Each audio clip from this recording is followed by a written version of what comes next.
In other words, if we're on God's path, if we live our lives in acknowledgement of God, when we get caught up in emotional or frustrating situations, if we put God first, the Holy Spirit will teach us at that very hour what we ought to say or do, how to respond, so that the cameras will only see that of God.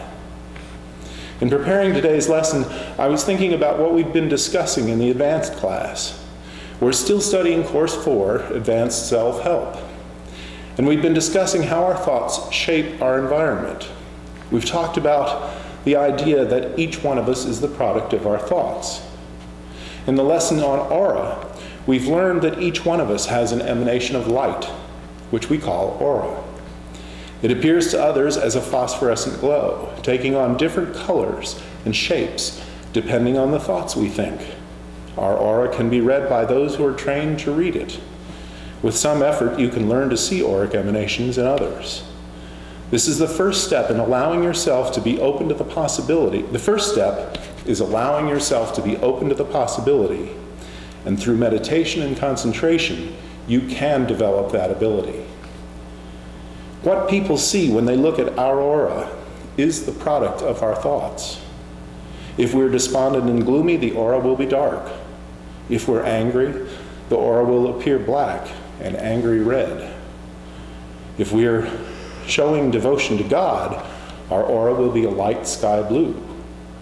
You can study the lesson on aura, and there are many books on the subject, with many with color representations. The chakras are also a part of our emanation of color. The chakras also act as a readout of our health, and are therefore an indication of the product of our thoughts. Dr. Bissell spends a lot of time discussing how we direct our thoughts. Do you spend time in meditation working for abundance, and then later, when you're out shopping, say to myself, I can't afford that? If you do, then in that one instant, you've undone all the positive work you did toward realizing your abundance. You've either consciously or unconsciously sabotaged all your previous efforts at realizing abundance. The same is true in realizing harmony. Do you work for harmony in your meditation? Send harmony throughout the universe? Then once you get out onto the freeway, start cursing all the stupid drivers who get in your way? If so, you've undone that harmony, which you previously put so much effort into realizing. The same is true for health. You can sit in meditation and realize radiant, vital, dynamic health, and later on say that you're sick and tired of blank. Well, God hears your prayers to be sick and tired. Guess what? You then get to become what you've wished for, undoing all the work you did previously in meditation. The key is to keep your thoughts consistently directed. If you're working on health, maintain positive thoughts of health. Thoughts of doubt can cloud your realization and prevent your work from being accomplished. Strive to keep the thought, I am radiant, vital, dynamic health now, in your mentality. Remember that every thought we think, every thought we verbalize, helps to shape our environment and our personal universe. If we even dare to have a casual thought, I'll never be good enough to do blank, we are setting that idea in our universe, and truly, we will never be good enough to do whatever it is. If you say to yourself, why bother to pay attention to my diet? I'll never lose weight.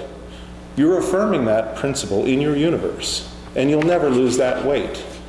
It's a prayer.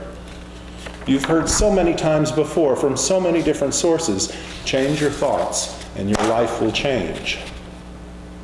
Consistent thoughts bring about consistent results. Inconsistent thoughts create chaos and cannot bring about the desired results because what's desired is so unclear. Once you create chaos in your life, redirecting your thoughts into consistent thoughts may take a lot of effort, but with practice, you can bring about the desired result. My point today is that with every thought we think, with every thought we verbalize and share with others, we create our own universe. That universe is reflected in our aura, our chakras, our face, and our countenance or composure.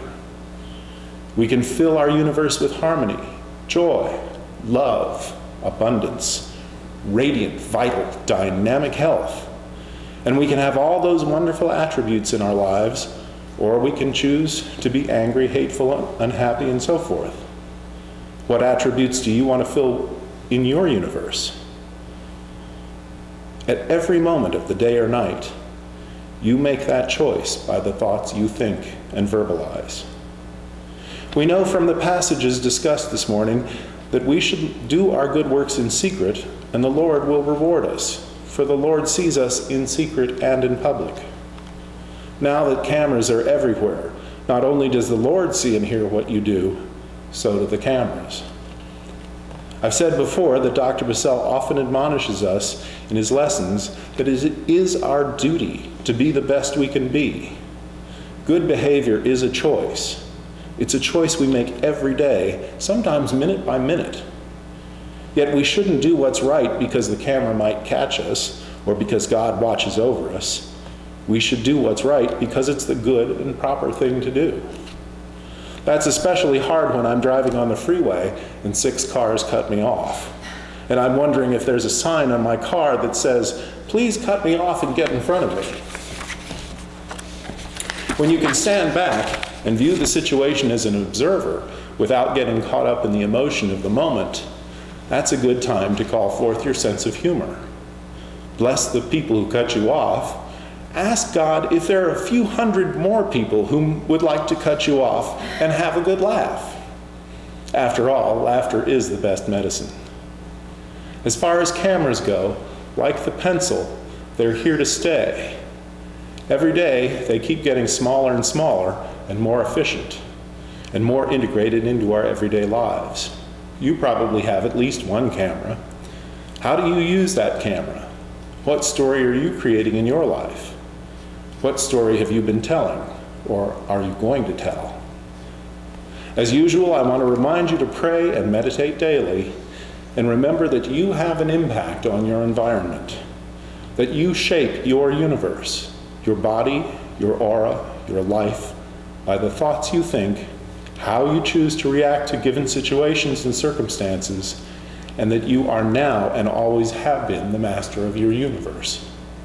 Let your light so shine that others may see your good works and glorify the Father, which is within.